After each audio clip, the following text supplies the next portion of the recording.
These are my best tips to literally get the most flawless natural base ever. All you really need to have that smooth canvas every single time is to, number 1, exfoliate your skin regularly, and number 2, make sure your skin is well hydrated. I'm going to go in with a hydrating serum and then just a lightweight moisturizer on top. What the hydrating serum is going to do is to plump up the skin and give you that beam and glow from within your makeup, and just finish everything off with a moisturizer. This is going to depend on your skin type, and my skin just prefers gel-based moisturizers. And if you have drier, flakier skin, I find that oil-based buttery moisturizers look really good under makeup. I very rarely use primers underneath my makeup, and I find that it's generally not needed if you have a good hydrated canvas. So once everything is absorbed, I'm ready to start putting some makeup on. One of my favorite complexion products from this year was the Dior Forever Skin Perfect Foundation Stick. The way this glides onto the skin is amazing, and the shade 2N is like my perfect match. I'm looking for a perfect foundation for me. I'm looking for something with a more natural medium coverage and has a skin-like finish, nothing too dewy and nothing matte. I found that this stippling buffing brush is the perfect tool to blend foundation sticks out. One of the biggest tricks I've learned with my makeup is just to stop buffing my face and pressing so hard with my brushes. I'm barely putting any pressure onto the brush, and I'm just letting it blend out the product for me. I rarely put foundation on my forehead because I feel like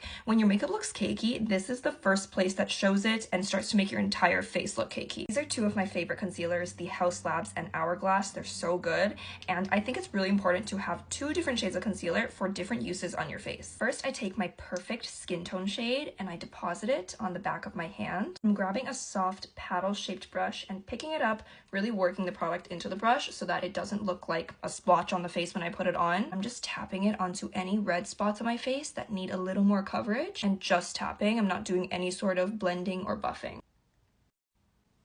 Then taking the lighter concealer I'm going to use under my eyes, and I always also deposit it on the back of my hand first, especially since these 2 concealers are really high coverage. I don't like putting it on my face directly because it can be a little harder to blend out and make it look super natural. I love using a fluffy brush like this for an under eye concealer that's really high coverage. It just gives such a flawless and natural finish. Usually when you're looking around for these are not under eye concealer brushes, they are highlight brushes or under eye setting brushes. I really work the product into the brush first, and then just with a few strokes and taps, you can already see that it's depositing that coverage so well, and it doesn't look like there's anything under my eye.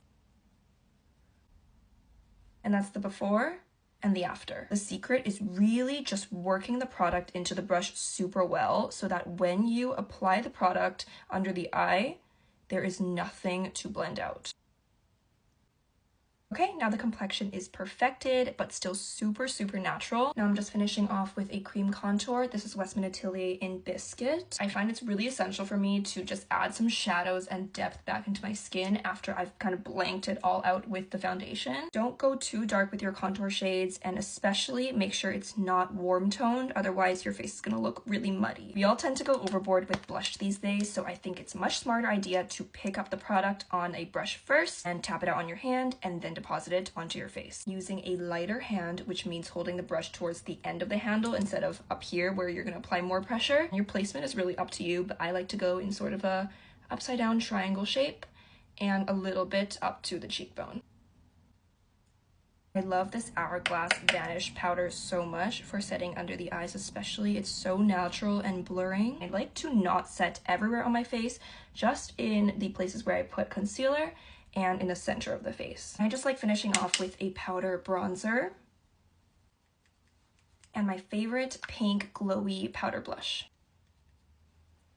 Setting spray, and this is the most flawless and natural your base is ever gonna look.